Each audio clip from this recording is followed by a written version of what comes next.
Damas y caballeros, muy buenos días. En el clima plural y altamente académico que preconiza la Universidad Ricardo Palma, celebrando su 40º aniversario, es que esta mañana es un alto honor, por especial iniciativa de la Escuela de Administración de Negocios Globales, recibir al doctor Pedro Pablo Kuczynski, para quien pedimos un sonoro y cálido aplauso.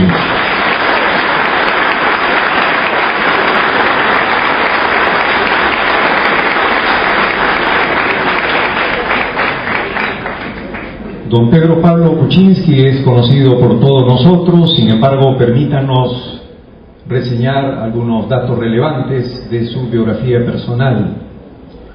Él es limeño, cursó estudios en el Perú y el Reino Unido, ha estudiado filosofía, política y economía en la Universidad de Oxford, en Inglaterra, y un posgrado en economía en la Universidad de Princeton, en los Estados Unidos. Posee además diversos doctorados honoris causa.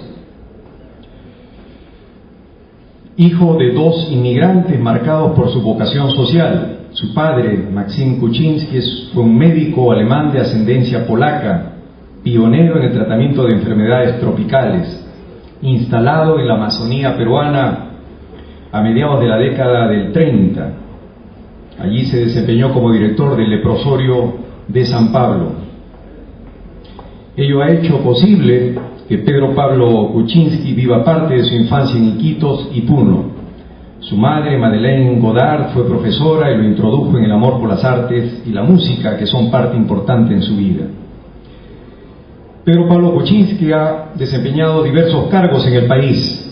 Lo conocemos como gerente del Banco Central de Reserva, ministro de Energía y Minas, ministro de Economía y Finanzas, presidente del Consejo de Ministros del Perú en el periodo 2005-2006. Ha laborado por cerca de 25 años en el sector privado, es autor de diversos libros.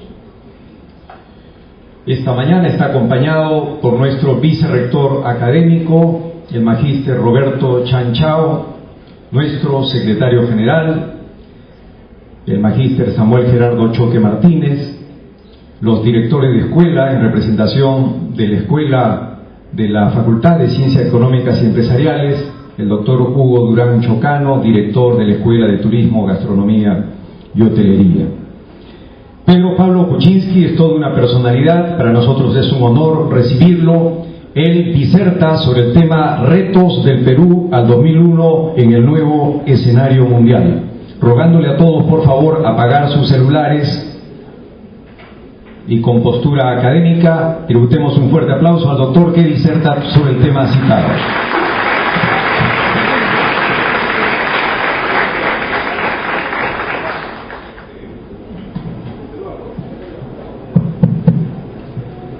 Buenos días, un placer estar aquí en el techo. Una maravilla dar una charla con vista en vez de estar emposado en el fondo de una sala oscura. Los felicito por esta ubicación y no voy a hablar demasiado rato porque se van a cansar ahí, no hay suficientes sillas. Entonces hablaré pues una media hora máximo y no voy a hablar no voy a hablar del 2001, sino del 2021, que es la fecha que nos interesa porque es el bicentenario de la historia republicana del Perú y debería ser una fecha clave. El 2021 debería ser el momento en que el Perú dice: ¿llegué o no llegué? Y tenemos que llegar. Para el 2021 tenemos que ser un país moderno, un país en el cual el índice de pobreza ya no sea 36%, sino ojalá cero, y en todo caso no más de 10%. Hoy decimos, bueno, el índice de pobreza ha bajado, era 50 y pico % en el 2001, después de una larga recesión que duró 4 años, subió tremendamente, y decimos ha bajado a 36%, qué bien, pero no es tan bien. En el 97 el índice de pobreza era 42, 43%, subió a 54, ahora bajó a 36, pero si lo miramos con una perspectiva histórica, en 15 años o 12 años hemos ido de 42 a 36. O sea, hemos progresado poco, y eso se ve en la calle. Si uno viaja por la sierra, se ve pobreza, se ve pueblos que no tienen luz, muchos de ellos no tienen agua. Y si miramos aquí atrás, hacia San Juan de Miraflores, vemos pobreza que está aquí a 1 kilómetro de aquí. Entonces, la pobreza es el gran reto del Perú, y tenemos que hacer un plan para el 2021, que es una fecha simbólica, para poder decir hemos llegado al 2021 y somos un país moderno. Entonces, ¿qué es lo que hay que hacer? ¿Qué es lo que hay que hacer? Primero, tenemos que rezar para que no haya más crisis en el mundo, porque cada crisis nos cuesta. Esta crisis nos ha costado. El año pasado crecimos casi al 10%, y este año vamos a crecer al 1,5%, por ahí, ¿no? Claro, mucho mejor que en el pasado. En el pasado, en el 98, el Producto Bruto del Perú cayó, o sea, hubo un decrecimiento. En el año 90, después de la hiperinflación, durante varios años, del 88 al 90, la economía decreció cada año, se fue reduciendo. Entonces, este performance de este año no es tan malo si lo miramos históricamente, pero cada año que no se crece al 6 o 7% es un año perdido, porque el Perú tiene que crecer rápido si quiere salir de la pobreza. Entonces, primera cosa, ojalá no haya más crisis en la economía mundial por un buen tiempo, pero crisis hay. Cada 15, 20 años se viene no un bolón, sino una crisisona, ¿no? Tremenda. Y eso ha pasado 73, 74, 81, 83, 98, 2000 y ahora 2009.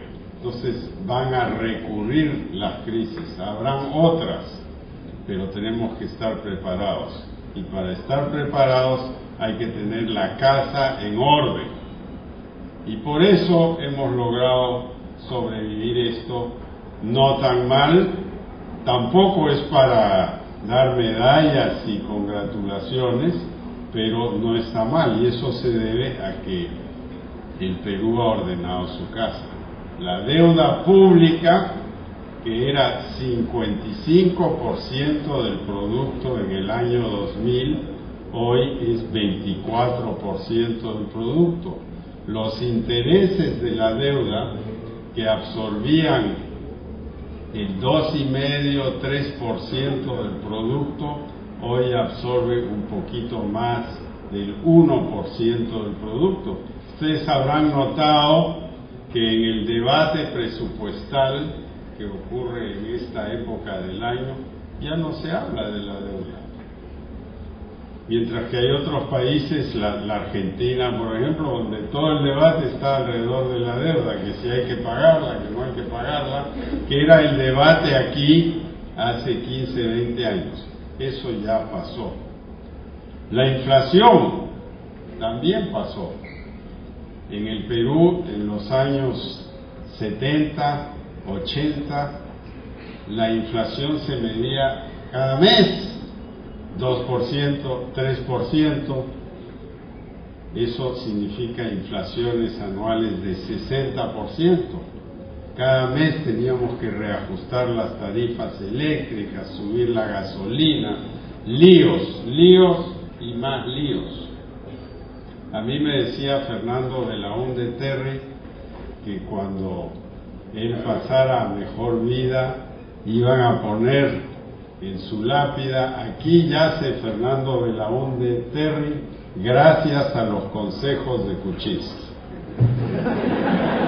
Porque yo le decía, hay que reajustar la electricidad, hay que reajustar la gasolina.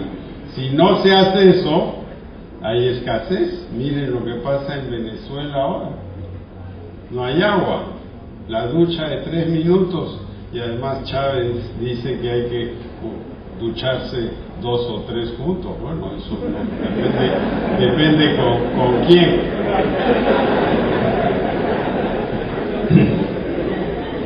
Entonces, lo primero es tener la casa en orden en caso de que haya otra crisis, y probablemente va a haber otra crisis. ¿Por qué? Porque el origen de estas crisis siempre es el mismo. Desde que Estados Unidos en el año 71, a raíz de la guerra de Vietnam, cortó el vínculo entre el oro y el dólar, y eso permitió que la Reserva Federal imprimiera más y más billetes, y desde esa época tenemos inflación en el mundo. No una inflación descomunal, pero 2-3% cada año, y entonces se van sumando los años y de repente los precios se duplicaron. Esta crisis proviene de eso, no proviene de las hipotecas de segunda calidad, las llamadas subprime. Eso es simplemente la manifestación del problema. El verdadero problema es la expansión crediticia inorgánica que hizo inflar el precio de las casas. Entonces la gente que tenía una casa empezó a creer que tenía un banco, ¿no? El precio de las casas en Estados Unidos se duplicó en 10 años, de 150,000 promedio precio de la casa a 300,000. Esos 150 la gente los gastó, fue pagando su hipoteca, tomando otra, ¿no? Entonces tengo una casa de 100, hipoteco 80. La casa ahora vale 150, hipoteco 130.